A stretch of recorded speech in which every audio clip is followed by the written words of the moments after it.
Hello students, today let us study about totipotency and morphogenesis. First, let us start with the concept of cellular totipotency.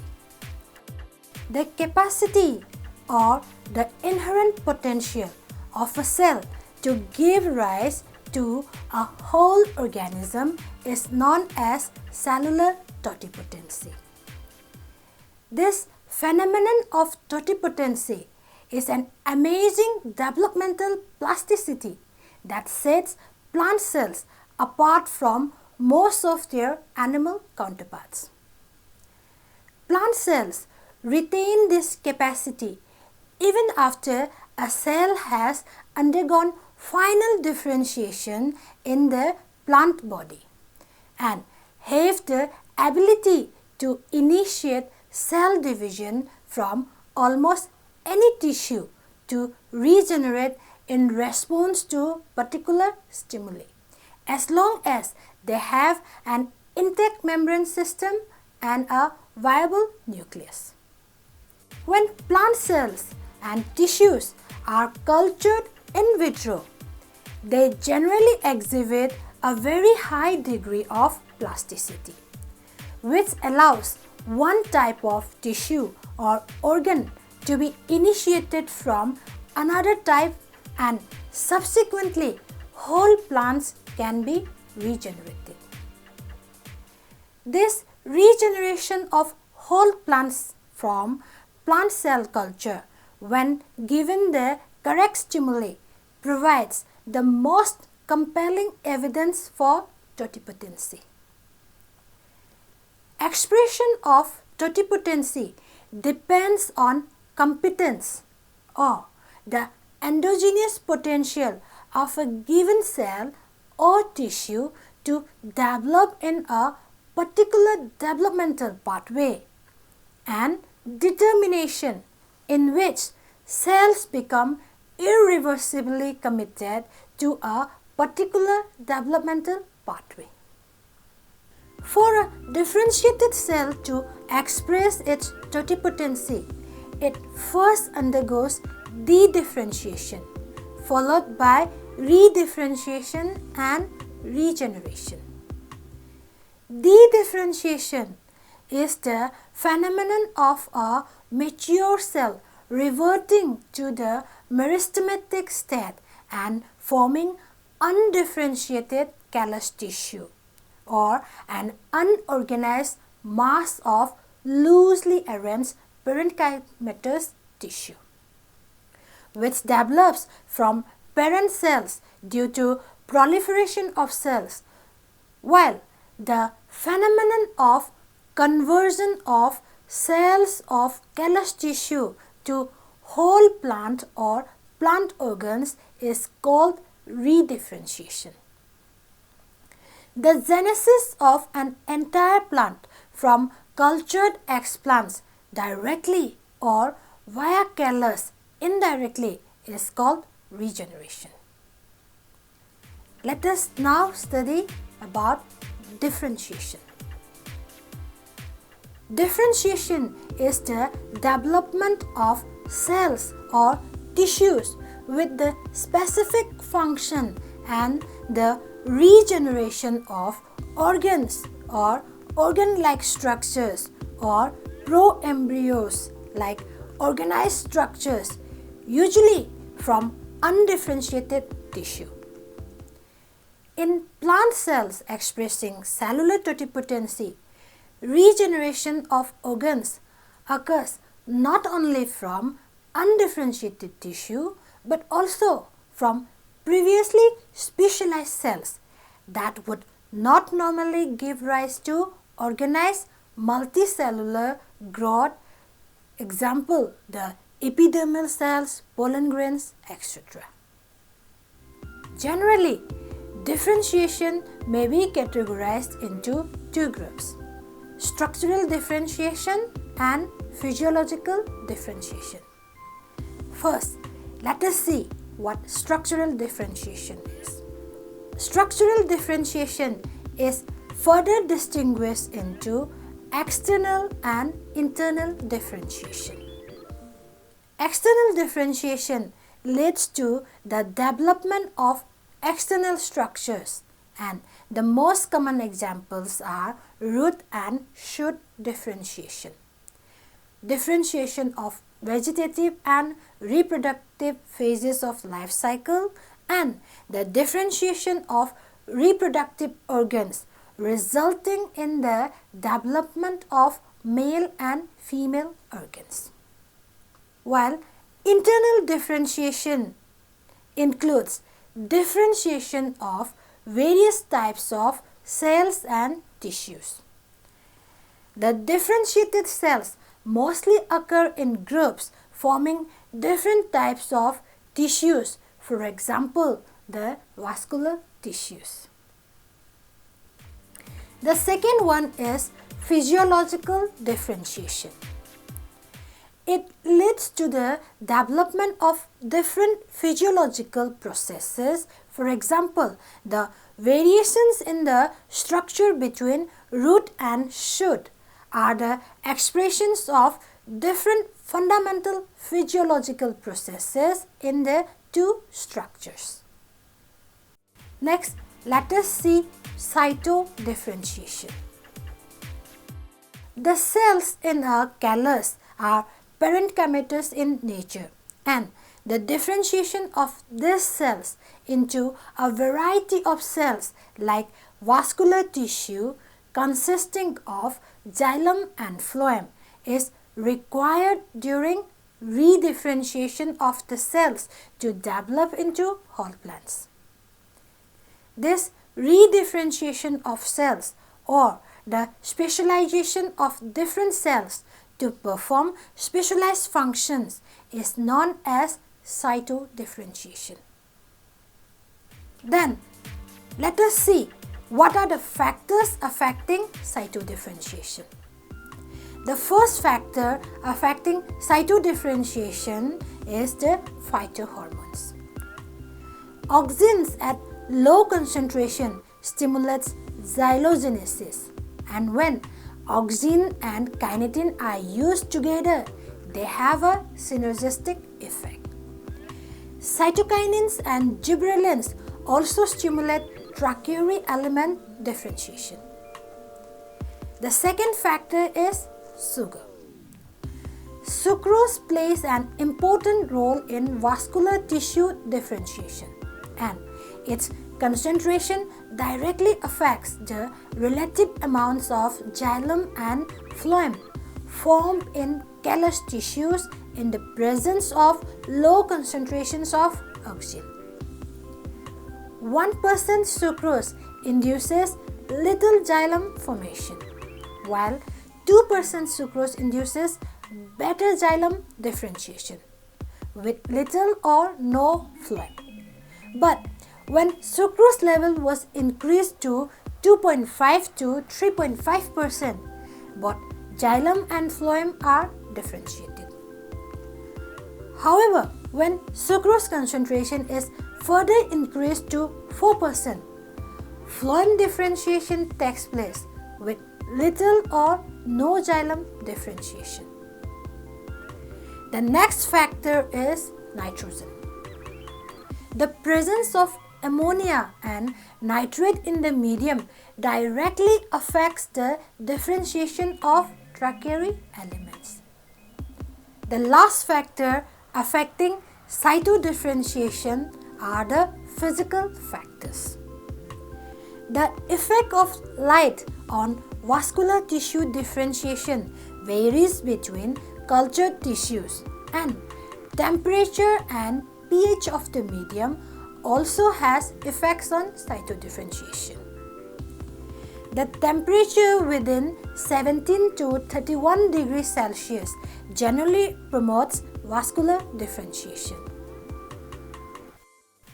Let us now take up morphogenesis in vitro. Morphogenesis is the attainment of biological organization or form, and morphogenesis in vitro is the reconstitution of an entire plant with similar shape, structure and function of the mother plant from cells or organs cultured in vitro. Under in vitro conditions, morphogenesis can be achieved by two routes. The first one is de novo origin of organs, either shoots or roots, from the cultured tissues, precisely termed as organogenesis, and de novo origin of embryos with distinct roots and shoot poles on opposite ends from the somatic cells or cells cultured in vitro, called as somatic embryogenesis. First, let us see what organogenesis is. In plant tissue culture, organogenesis is referred to as the development of organized structures such as shoots, roots, flower buds, somatic embryos, etc. from cultured cells or tissues. In organogenesis, the shoot or root may form first, depending upon the nature of growth hormones in the basal medium. In vitro plant tissues may also produce many types of primordia or adventitious buds and other organs, including those that will eventually differentiate into embryos, flowers, leaves, shoots and roots. These primordia originate de novo from a cellular de-differentiation process, followed by initiation of a series of events that results into an organ. Let us now see what are the events that takes place during organogenesis. Organ formation occurs through the process of differentiation in the callous or undifferentiated mass of parenchyma cells, which are highly vacuolated and with inconspicuous nuclei and cytoplasm, sometimes with lignification.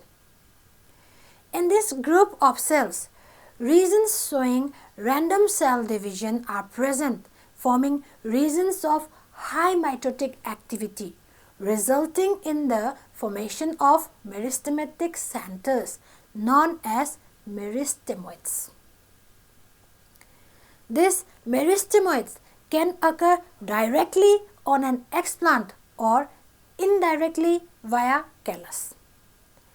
Normally, continued cell division in these meristemoids would produce small protuberances on the surface of the calli, giving nodular appearance to the tissues, which gives rise to primordia of organs that form either shoot or root.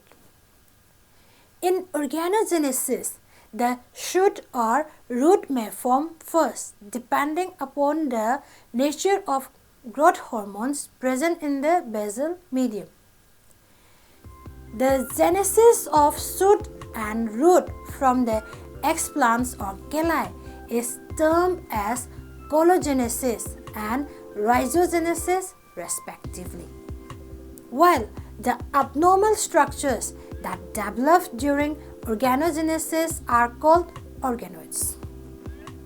Further, organogenesis may be of two types: direct organogenesis and indirect organogenesis. First, let us take up direct organogenesis. Direct organogenesis is accomplished directly from the explants without an intervening proliferative callus stage. Here, the primary explant gives rise to meristemoid, which further leads to the development of organ primordium.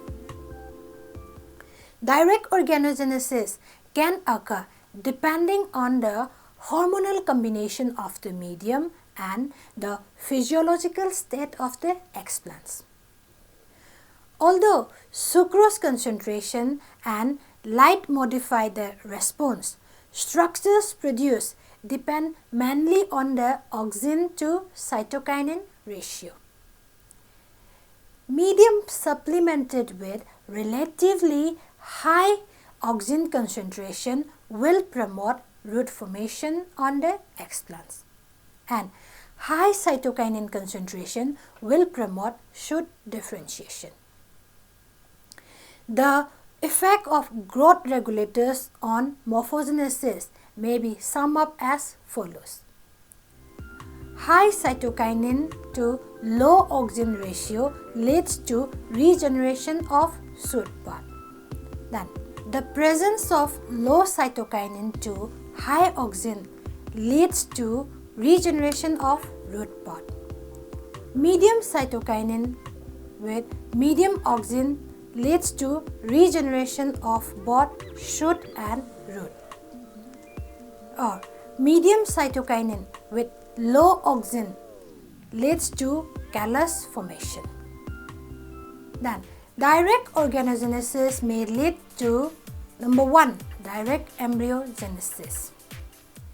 It is the organized development where somatic embryos develop directly on the explants. Direct somatic embryogenesis proceeds from cells which were already embryogenically competent while they were part of the original differentiated tissue. The second is direct differentiation of organs, leading to formation of shoots or roots directly on the explants. The ability to undergo direct organogenesis may be linked to the developmental age of explant tissue, with cells progressively losing this potential as they mature. The next is indirect organogenesis. Indirect organogenesis involves an intervening callus stage which can later be induced to develop into organized structures. In indirect organogenesis, the primary explant gives rise to callus, which leads to the development of meristemoid, and the meristemoid further develops into organ primordium.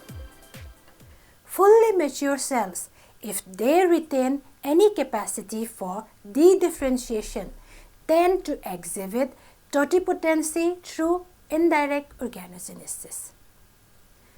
Auxin is essential for dedifferentiation, leading to callus formation, and commonly 2,4-dichlorophenolic acetic acid or 2,4-D is used to promote callus, and cytokinin often enhances this process. Let us see somatic embryogenesis. This is another major pathway of regeneration and development of plantlets from plant cells or tissues cultured in vitro. When cells are cultured under a particular hormonal combination, the physiology of the cells change into a state similar to zygotes and follow an embryonic path of development to form somatic embryos. Somatic embryos are also called as embryoids, accessory embryos, adventitious embryos, or supernumerary embryos.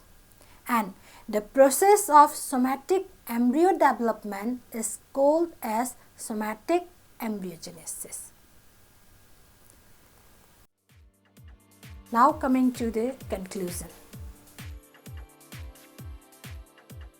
The regeneration of whole plants from plant cells or tissues cultured in vitro provides the most compelling evidence for cellular totipotency.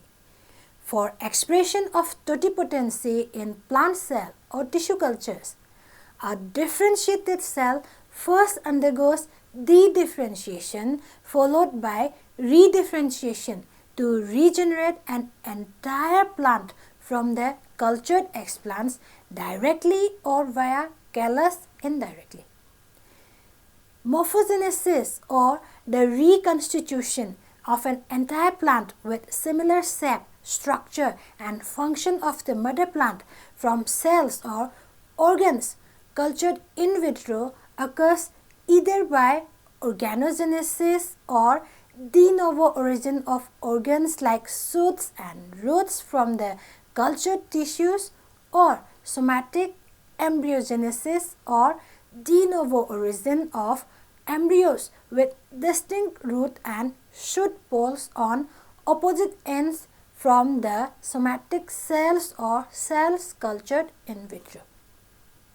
Thus, the regeneration of whole plants from cultured plant cells or tissues in vitro shows the expression of the phenomenon of cellular totipotency and in vitro morphogenesis by plant cells.